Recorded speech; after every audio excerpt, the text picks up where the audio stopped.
Happy Friday, everybody. I hope you all have had a good week and are doing well. Have returned your stage one of your article evaluation, so please make sure you check the comments on that and start working on revisions. A few notes on things. First of all, with summaries, make sure it's clear that your information is coming from that article. You can use signal phrases. For example, the authors say, the article indicates, you've used these before, right? These are also the kinds of signal phrases you use for quotes. So, according to insert author's name here, and then give your quote. Whenever you are quoting, you want to make sure that you don't leave a quote alone in a sentence. You want to always make sure that you anchor it with some sort of a signal phrase, so it's part of your writing, but that you're also indicating that that is a quotation, or if it's a paraphrase or part of your summary, that it did come from the other source. If you don't use some of those signal phrases in your summary, it's going to look like you're just talking generally about the topic, and it's not going to be clear to your reader that you are in fact summarizing the information from the article.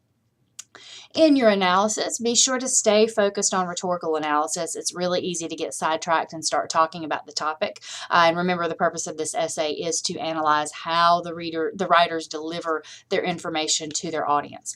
On the subject of audience, remember that the audience is probably not the subject of the article.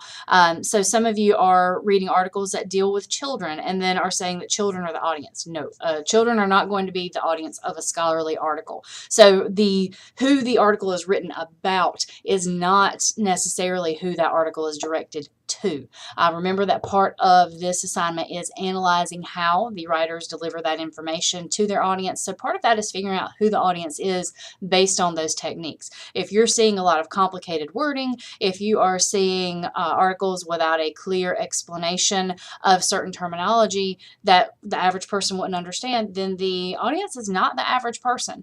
You should be working with scholarly articles, so typically the audience is going to be other scholars in the field, professionals in the field, not the average person. When we work with your popular article, yeah, the audience for those probably going to be the average person. So think about narrowing down who the audience is and how you can tell that from the way the information is delivered in these articles.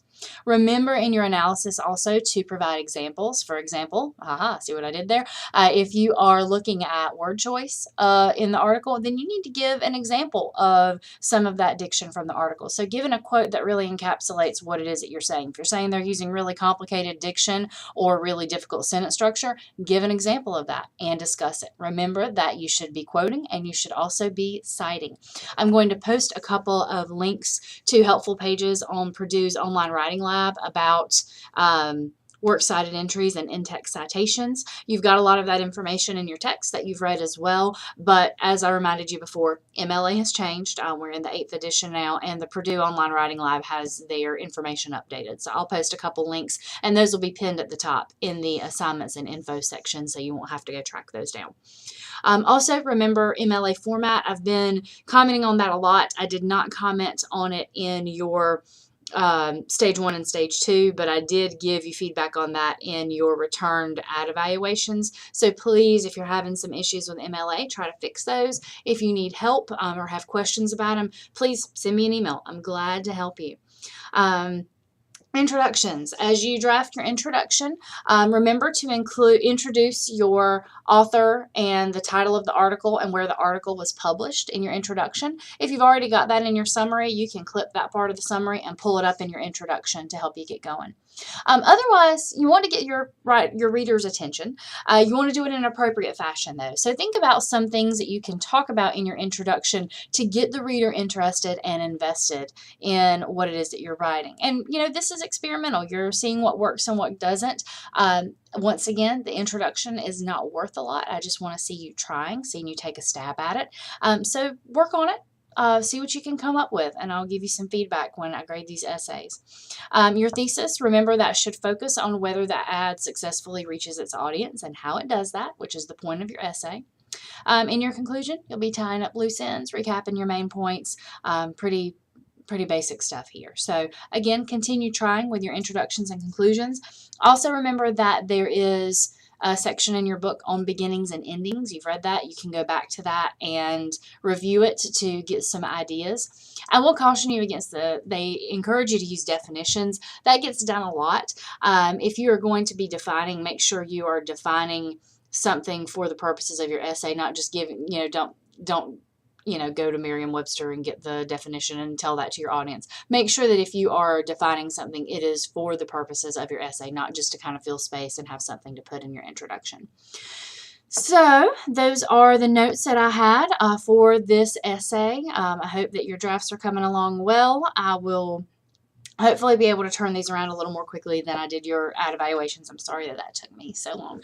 Also, remember to submit your essays appropriately. Make sure you're uploading a Word document, so the extension on the file should be .docx for most of you.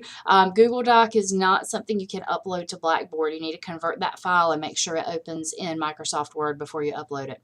Remember that you need to upload to the assignment link and the Turnitin link. And if you do these things, I can grade more quickly and get those essays back to you. And that's my goal, is to get the feedback to you. And please, please, please look at your feedback on your last essay and on that stage 1. The reason I have you turn in these stages is so I can give you feedback and you can use that to revise. If you have questions about my comments or any of this, please contact me. I'm glad to see people's writing coming along. You guys are doing really well, and you've stuck out, I think, what is the most intense deadline heavy part of the course. Things start to calm down a little bit. Even though we're getting into more complicated writing, I think it's a little easier to keep up with at this point. So you've survived the first couple weeks. You'll be able to hang in here. So take care. Have a great weekend. Good luck on these essays, and let me know if I can help you. I look forward to reading what you send me next.